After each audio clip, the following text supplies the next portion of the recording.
Hello there!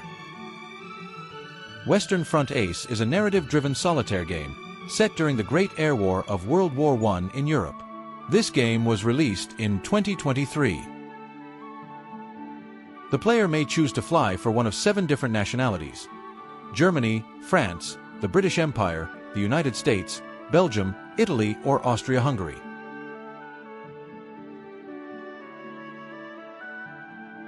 The game box is quite heavy and contains 60 aircraft you can fly. There are 60 combat cards, 2 patrol maps, ace pilot cards, 2 counter sheets, 4 double-sided uniform mats, 6 sequence of play cards, 12 player aid charts, and a manual. You, however, don't use all these items at the same time.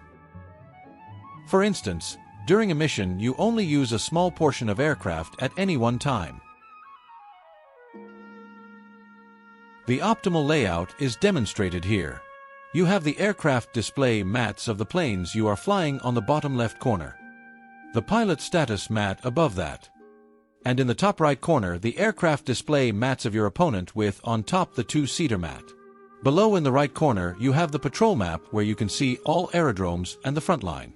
The map is also the place where you place the stack of combat cards, and also the place where you mark the current weather, which is important for landing.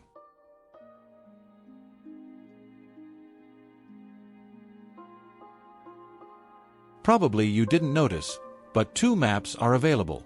You can select to play on the map of the Italian front, or you can select to play on the map of the Western Front. The game covers the last 2 years of the war from September 1916, when the air war was really starting in earnest, until October 1918. The game is not overly complex. You just fly several types of missions, moving your aircraft over the map. While moving into a new location on the map, you roll to see if you encounter enemy planes or not. If enemy planes are encountered, dice roll will determine which type of enemy aircraft it is. Dice roll also determines if you start the dogfight in an advantaged or in a disadvantaged orientation. Once you engage in combat, there are several skills and air combat maneuvers you can use. Besides standard maneuvers that every trained pilot can do, you can also obtain advanced maneuvers and additional skills. In this example, the reflexes skill is used, allowing you to fire first. Advanced maneuvers and more skills can be obtained by flying more missions and earning experience points. There is also a chance you encounter a famous ace. There are 24 aces that come with the game, but I have added some extra ones.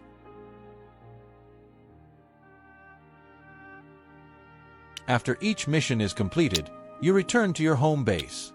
Each mission can take up to about 20 to 40 minutes.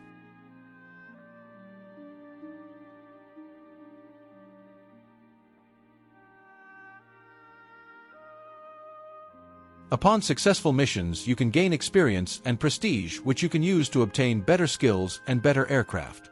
You can also increase in rank and earn awards.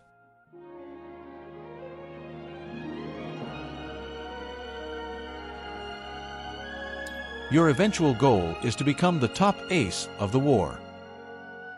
As was the air war in World War I, this game can be downright brutal. When you are shot down or your aircraft is destroyed, it's game over.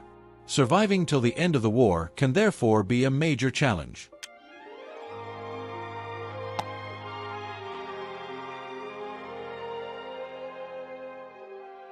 The sequence of play cards take you through the game step by step.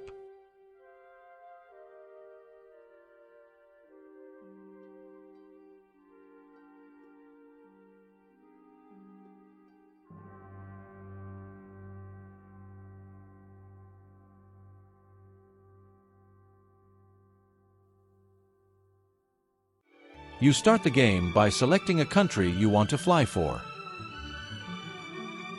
You can select a name, a start date, a home base, and an aircraft to fly with.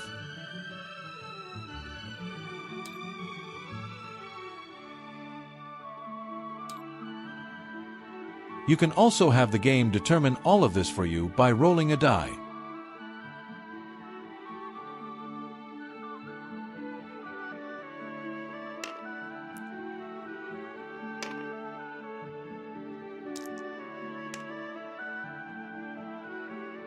We rolled a 6. In this example, you will start in September 1916 in Coincy, flying for the French. Germany had well-trained pilots and better aircraft in September 1916, so choosing to fly for Germany at the start date of the game is an excellent choice, especially if you want to increase your odds of surviving the first few missions.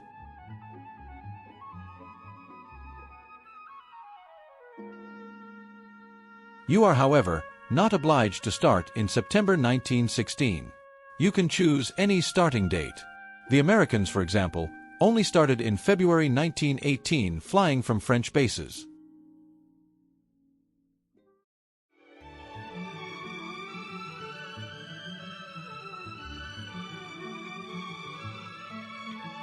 We will start a career as a German pilot in September 1916.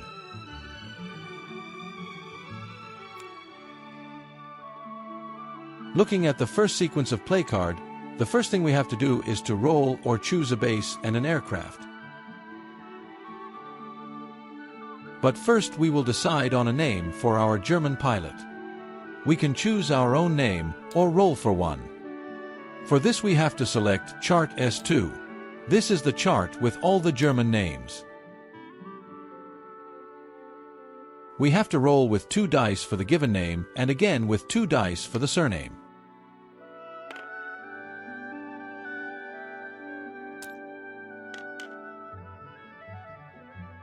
The given name is Joseph.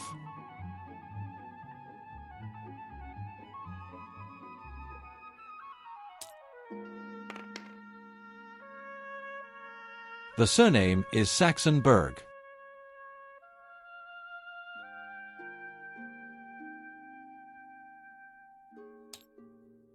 We now use Chart S3 to determine the squadron our pilot will be flying for and his birthplace. For this we have to roll with a 6-sided die.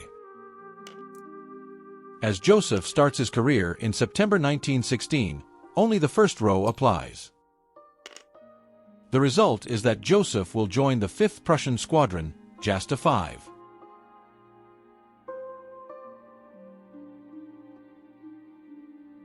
The color indicates that the home base of Jasta 5 is located in the Verdun region.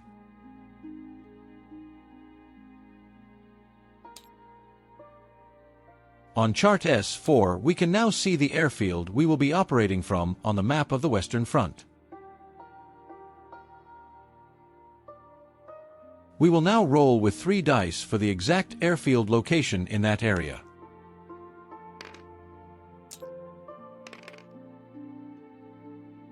The exact airfield location is Charleroi. Now an aircraft has to be selected. German pilots could select any aircraft available provided they have sufficient prestige.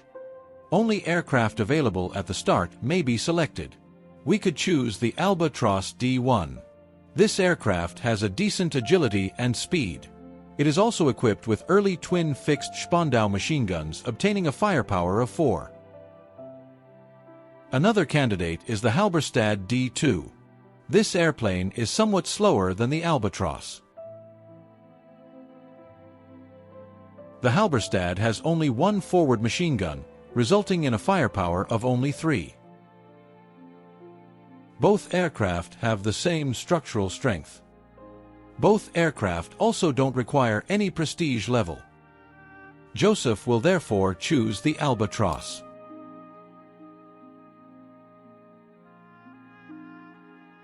We record all the information on the pilot sortie log.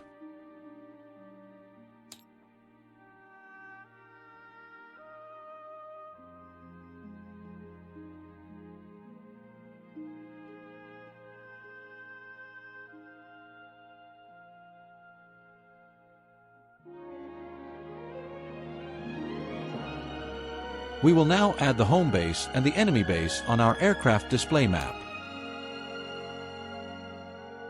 Alternatively, we could also place them on the map of the Western Front.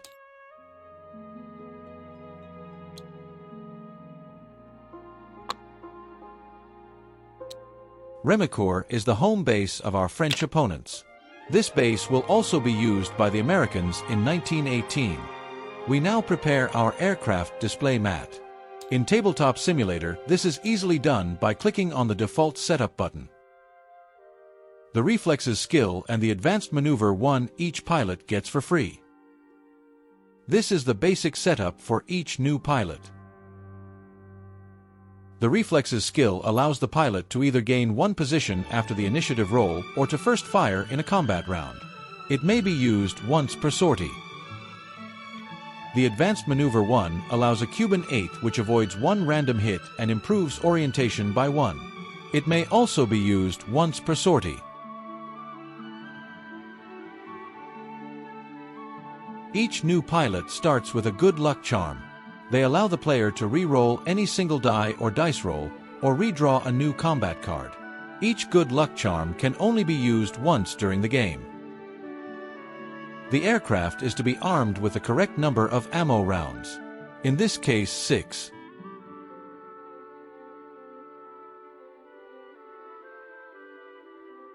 We further have an endurance marker to monitor our fuel level and a map marker to track our position.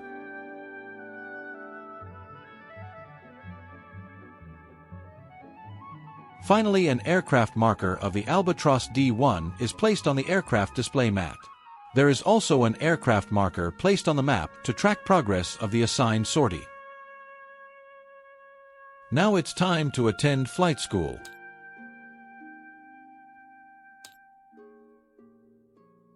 We have to complete all 3 training tasks.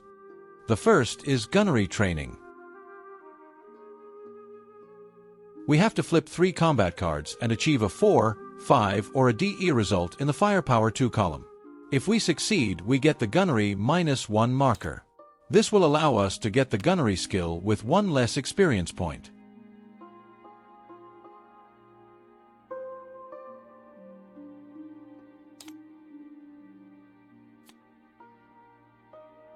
We already failed 2 times. This is our last chance.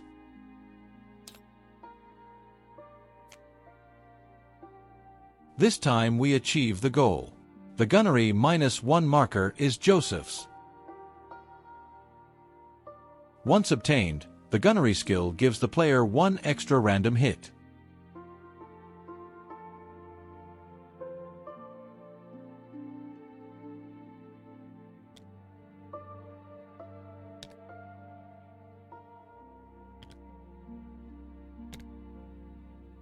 The second task is flight training.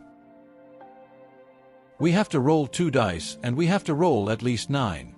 If we succeed, we get the ACM or Air Combat Maneuvering -1 marker. This will allow us to get the ACM skill with 1 less experience point.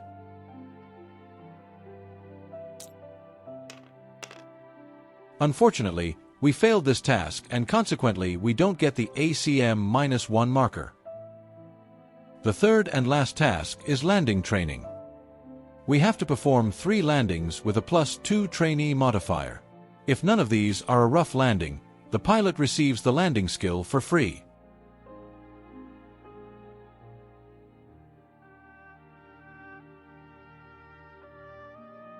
Here goes the first landing. 10 + 2 is 12. We barely made a safe landing. Here goes our second attempt. 11 + 2 is 13 and we made a rough landing. This means we don't get the landing skill. Now we get to choose what Joseph does as spare time activity. Extra physical training gives him the stamina marker which will downgrade a killed in action to a serious wound and a serious injury to a light wound. Once used, it is expended. Extra study time will give him an extra experience point he can spend to obtain skills or learn advanced maneuvers. Extra carousing provides him with 1 prestige level and 1 prestige point. This activity also gives a +1 die roll modifier for his next promotion. Joseph decides to go for the extra study time. This will give him 1 experience point. Finally, Joseph receives another experience point for graduating from flight school.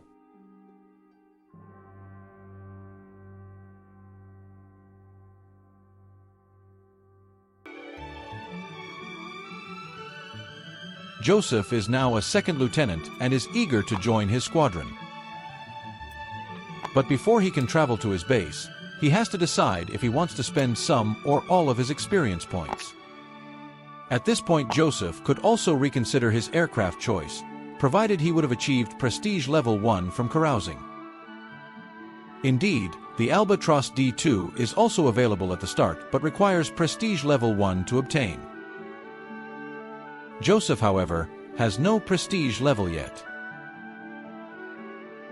Joseph decides to spend 1 experience point to obtain the landing skill which he failed to obtain during training. This will give him a -1 modifier during landings. There are several other interesting skills to obtain. Their cost in experience points is indicated between brackets. The gunnery skill allows 1 extra random hit if any hits are scored. The precision skill will save ammo. The expert skill allows to redraw 1 combat card per sortie. Sixth Sense is a very important skill. It allows any destroyed result against Joseph to become a 2 random hit instead. The air combat maneuvering skill allows the fighter to receive 1 less random hit. Another important skill is situational awareness. This skill increases the likelihood of getting into an advantageous position during dogfights. Weapons maintenance is also a very useful skill. It allows the first gun jam of a sortie to be ignored. Mechanically inclined increases the speed rating with 1. Advanced maneuvers are also important. These will allow you to reduce enemy hits and obtain a better position after you have performed the maneuver. The effects of the advanced maneuvers are described in detail on each aircraft mat. Advanced maneuvers must be learned in order. Maneuver 2 must be learned first before the player can learn Maneuver 3. Each advanced maneuver may only be used once per sortie. Joseph Saxenberg is now ready to travel to Marville, where he will join his squadron on the airfield of Charmois in the Verdun sector.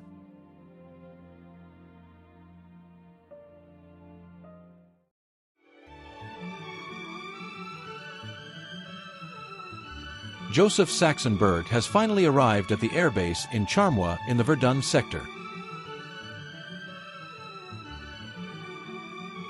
All new pilots are welcomed by the squadron commander, First Lieutenant Hans Burr, a veteran monoplane pilot with 2 victories scored in March 1916.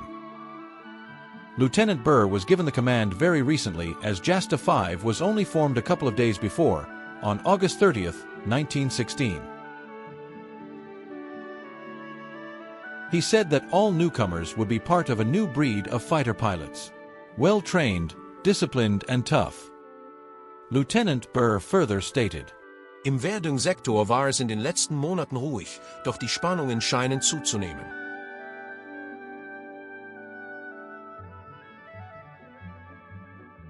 Joseph prepares for his first mission. Before we start, there are some optional rules that we will be using during our playthrough.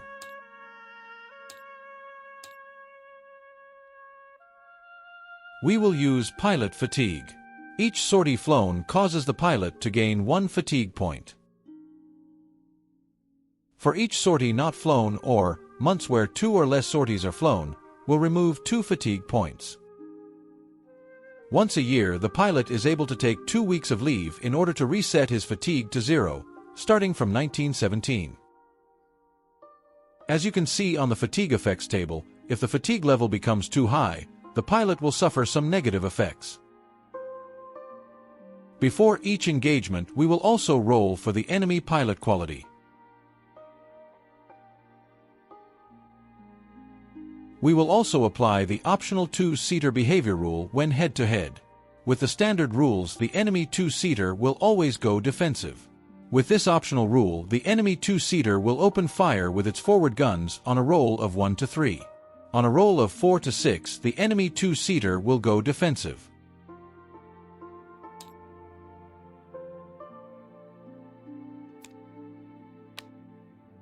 Now let's take a look at the sequence of play card to start a mission. At the start of each month we have to place or remove major ground offensive markers. To know which ground offensive takes place in September 1916, we can simply look at the pilot log sheet. Here we see that the Somme and Verdun ground offensives are taking place in September 1916. We therefore put the appropriate ground offensive markers on the map.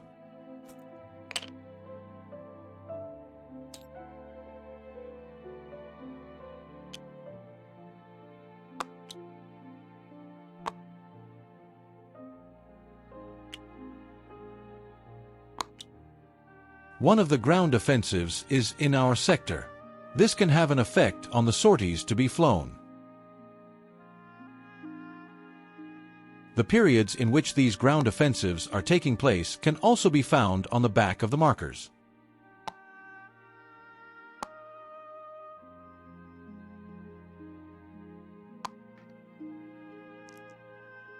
At the start of each month, we roll one 6-sided die to determine the number of contact patrols that will take place during that month. We rolled a 6. Commander Burr was right. Things are heating up, and Joseph and his comrades will be busy this month. We mark the number of contact patrols in the pilot sortie log by left-clicking on the individual fields.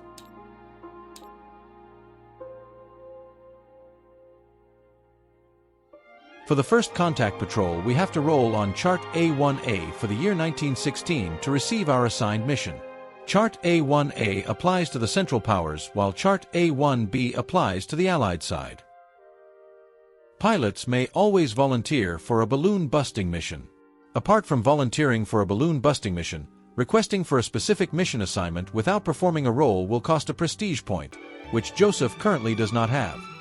A balloon busting mission has the advantage that it counts as 2 sorties flown, provided the mission was successful.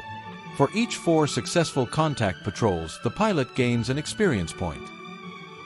The disadvantage of balloon busting mission, however, is its dangerous nature due to heavy anti-aircraft guns that are placed around enemy balloons. When we roll a mission indicated with 3 asterisks, we have to perform a ground attack mission in no man's land instead, if a ground offensive is taking place in our sector. For the Verdun sector, this is the case. Like balloon busting missions, ground attack missions count as 2 sorties flown but are also quite dangerous due to enemy ground fire. Below we can also see the requirements for a successful mission. Note, however, that, except for balloon busting and ground attack missions, pilots will always receive mission credit if they engage enemy aircraft during a sortie.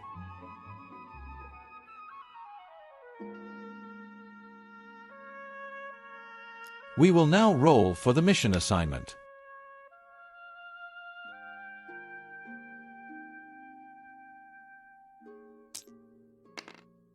We roll an 8. That means Joseph is issued a line patrol over no man's land.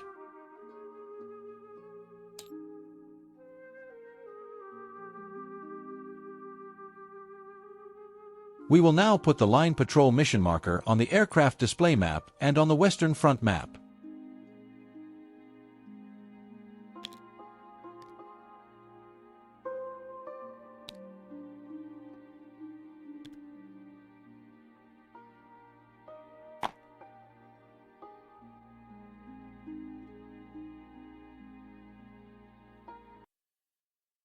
Joseph is now taking off with his Albatross D1. This is indicated by moving the location marker and the endurance marker to the takeoff box on the aircraft display map. We now roll for an encounter using Chart A3.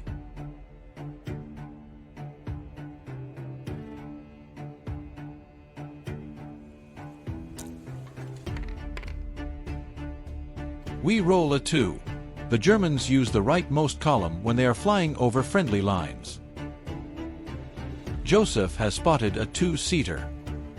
We now have to roll to see what type of 2-seater Joseph encounters. As we are flying in the French sector, the 2-seater will be French. The first roll is a type of two-seater that only came into operation in January 1918. So we have to do a re-roll.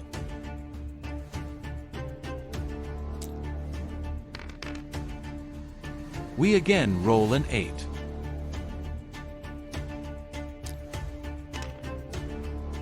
We now roll a 9, which means that Joseph has encountered a French Nieuport 12.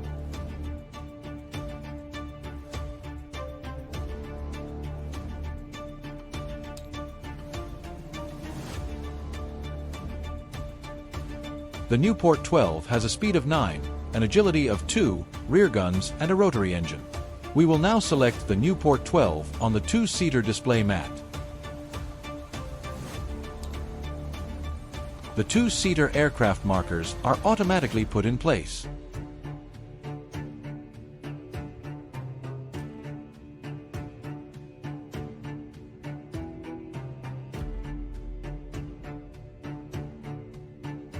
We now have to roll for starting orientation. We roll a 10. That means the enemy two-seater will start advantaged. We indicate this orientation on the aircraft display mat. Joseph may now opt to avoid combat, but he presses on. Note that avoiding combat is not allowed when the enemy comes out of the sun. We now roll for the quality of the enemy pilot. And we roll a 1. This means Joseph is up against a green pilot who will score one less random hit. Mind you, this disadvantage is only applicable to the pilot, not the rear gunner. We use a token to remind us of the quality of the enemy pilot. The air combat will now begin in earnest. A two-seater will go defensive in combat. When advantaged, he will try to disengage. Joseph, being in a disadvantaged position, has several options. He can use the defense option of a combat card. He can use his advanced maneuver 1 skill. Or he can use a standard maneuver. Joseph selects the tight turn maneuver, which will improve his position by 1. We now first roll for the two-seater. If advantaged, the two-seater will disengage on a roll of 1 to 4.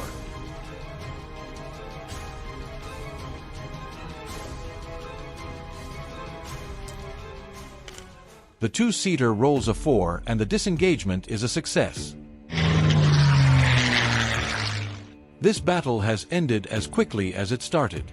Somewhat frustrated, Joseph continues his mission. On his way to the front line, Joseph now moves from his airbase to friendly territory. This is also indicated by moving the location marker and the endurance marker 1 space further on the aircraft display mat. A new roll must be made to see if there is an encounter.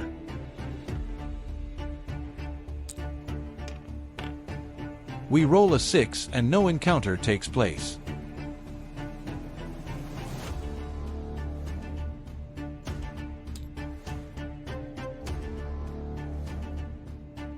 Joseph now moves towards the patrol zone.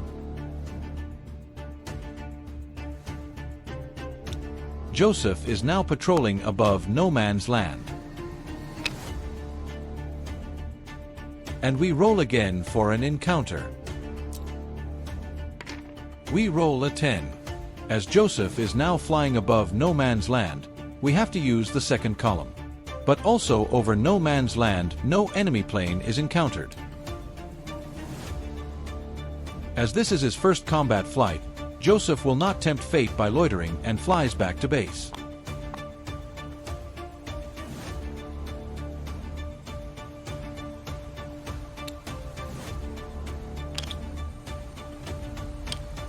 We roll again for an encounter. This time we roll a 6, and again, enemy aircraft are nowhere to be found.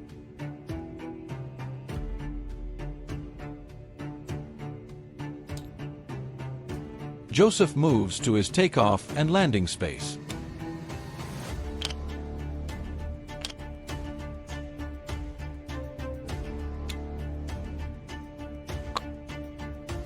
And here we roll for our last possible encounter.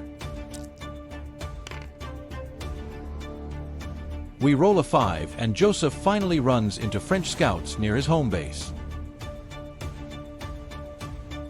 We roll again to see which French fighter type Joseph meets. Joseph meets French Nieuport 21 fighter planes.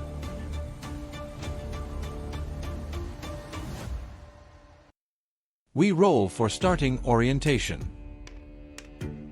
And unfortunately for Joseph, the enemy fighter starts advantaged. At this point, Joseph could try to avoid combat, but remembering the words of his commander, this doesn't feel right. Joseph will meet the challenge. We manually pick the French Nieuport 21 marker from the pool of aircraft markers. This isn't particularly hard as the scout planes are arranged by country.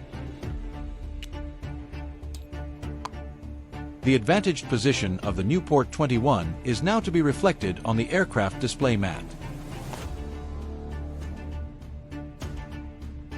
In the meantime, we also select the Nieuport 21 aircraft display mat for the French enemy.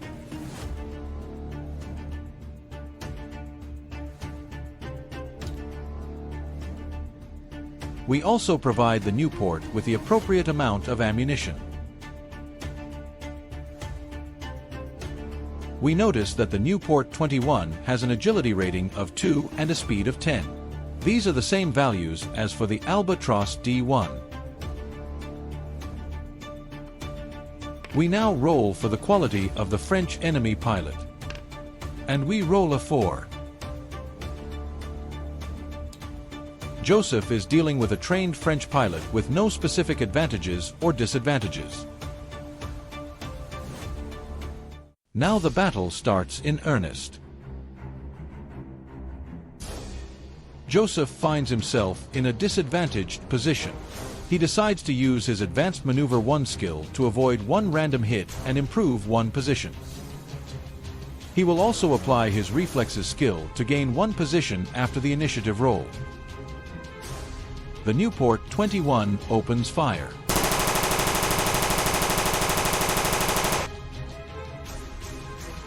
We shuffle the combat cards and draw one.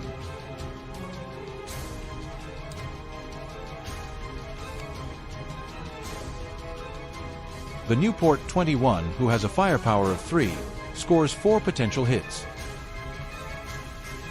As Joseph is performing a Cuban 8, one random hit will be avoided. The enemy fighter pilot will still score 3 potential hits. Hopefully they will not be lethal.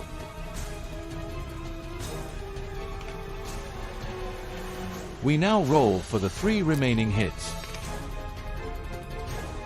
The first hit is on the starboard strut. We now roll for the second hit. This one hits canvas and doesn't do any harm. The third roll, however, hits the fuel tank. For a hit on the fuel tank, we have to do an additional roll to see if it results in a leak or in a fire.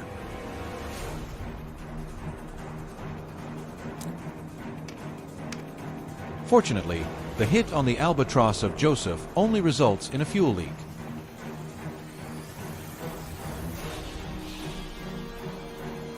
The damage is visualized on the aircraft display mat of the Albatros.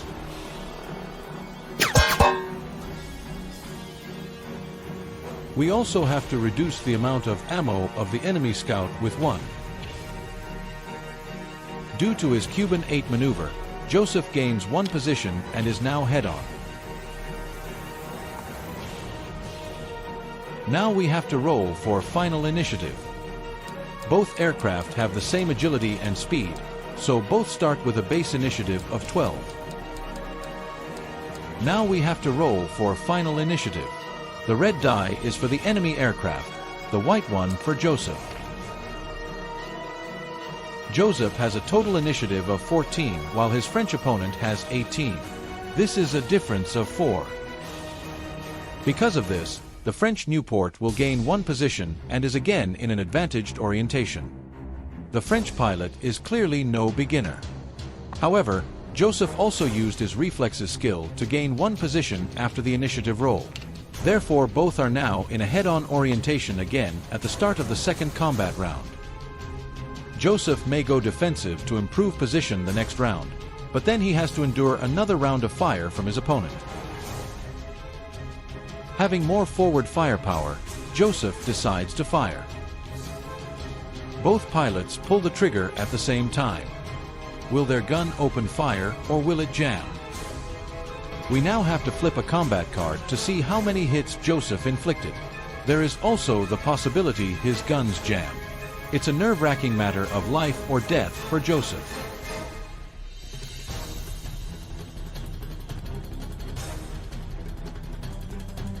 With a firepower of 4, Joseph managed to destroy the enemy aircraft outright.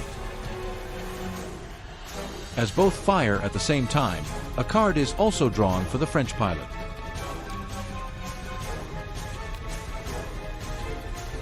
With a firepower of 3, the French pilot scored 3 potential hits.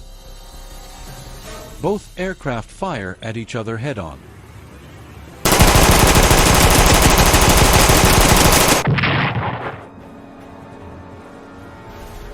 As both pilots fired at the same time, the 3 potential hits of the French pilot still have to be applied to Joseph's Albatros.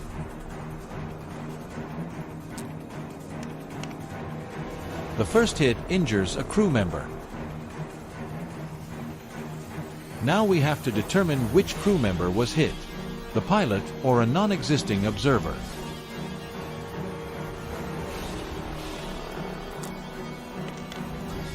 We roll a 9, and a non-existing observer was hit. An injury to a non-existing observer is treated as no effect. Joseph is lucky. We now have to roll for the second hit. This one damages the landing gear of the Albatros. We now roll for the third and the final hit.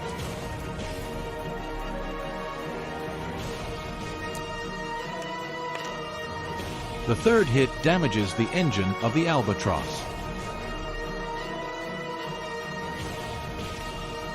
We now have to check if this hit caused the engine to be on fire or not.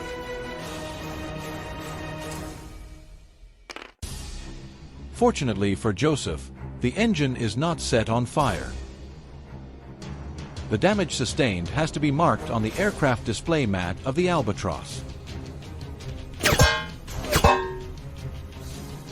Although Joseph managed to shoot down the French Nieuport 21, Joseph is lucky for not having been wounded or killed in the head-to-head engagement. Also, 1 ammo round was used. After this hairy experience, Joseph arrives at his home base and prepares for landing. First, a roll has to be made with a 10-sided die to determine the weather conditions. We roll a 6. And the weather is good. We now roll for the landing. There are, however, some modifiers. The landing gear of the Albatros was lightly damaged, causing a +1 modifier. Luckily, this is compensated by the -1 of Joseph's landing skill. This means Joseph does not need to roll with 2 dice for his landing. His landing is automatically a safe landing. For sport, we roll anyway.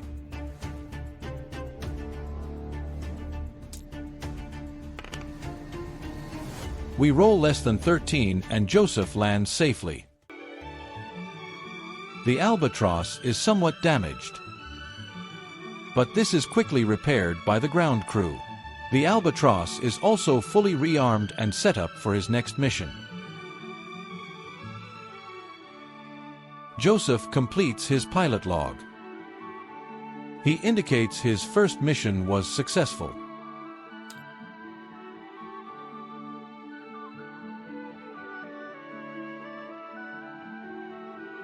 He also marks his first aerial victory over a French scout.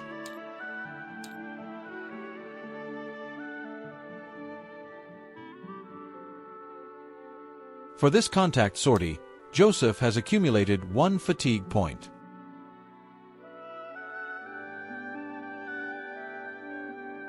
For downing his first enemy aircraft, Joseph is awarded the Iron Cross Second Class. Pilots who prove themselves with an aerial victory are also awarded a Silver Cup.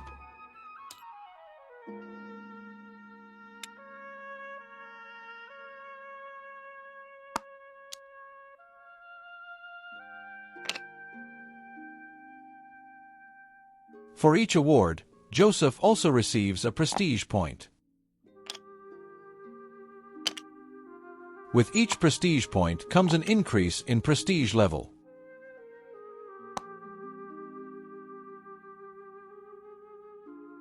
Joseph is already making quite a name for himself. An experience point is only gained after every 4 successful contact patrols. Joseph currently still has 1 experience point which he may spend on skills. The weapons maintenance skill only costs 1 experience point. This skill allows to ignore the first weapon jam. Such a skill is useful when using an extended burst. An extended burst spends 2 ammo but increases the likelihood of scoring more potential hits. An extended burst, however, also increases the likelihood of a weapon jam. This is where the weapons maintenance skill comes in, as it allows to ignore the first jam. However, the Sixth Sense skill is also an important skill. This skill allows any DE or destroyed result of a combat card to be converted into 2 random hits. It is therefore a skill which should also be obtained as quickly as possible. The Sixth Sense skill, however, costs 3 experience points. If Joseph spends his remaining experience point on the weapons maintenance skill, it will cost him another 11 missions before he has enough experience to acquire the Sixth Sense skill. This under the assumption all 11 missions will be successful. Although it is tempting to spend it on the weapons maintenance skill, Joseph decides to refrain and save his experience point to obtain the Sixth Sense skill first. Joseph could, however, spend a prestige point to obtain a better plane. The Albatros D2 has a firepower of 5 instead of the firepower of 4 of the Albatros D1.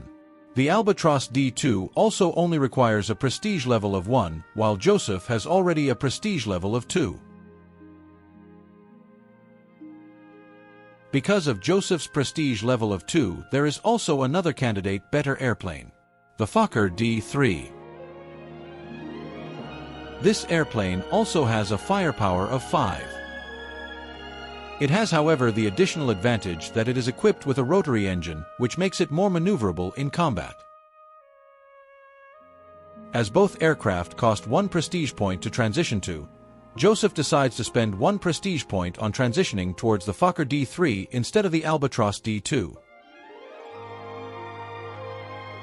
We left-click on the Setup button to exchange the Albatros D1 marker with the marker of the Fokker D3.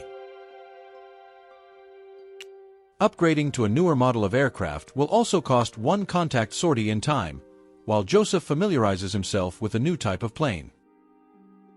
This pause is indicated in the sortie log with a letter R. As each sortie not flown removes 2 fatigue points, the fatigue is set to 0. This new aircraft and the obtained rewards are also noted in the pilot logbook.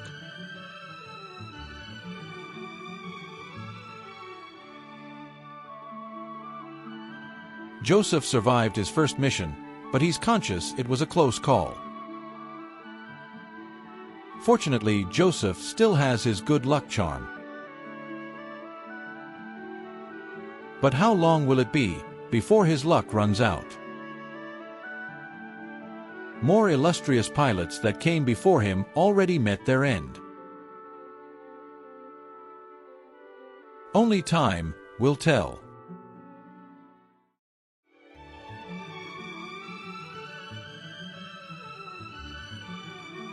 Although Western Front Ace is not a particularly complex game, that does not mean it is without its difficulties. The first difficulty is that some gameplay rules are easily overlooked. An example of this is the rule that a roll must be made when the fuel tank is hit, to see whether the hit results in a blazing fire or a mere fuel leak.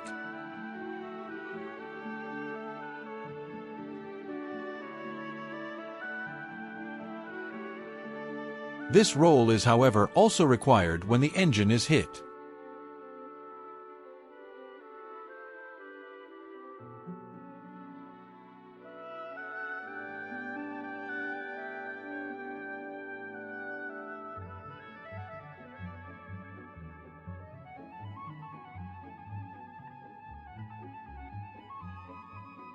Although the original player aid that comes with the box does mention this, the engine is not mentioned in the title of that help section, making it a rule that is easily overlooked, especially by new players.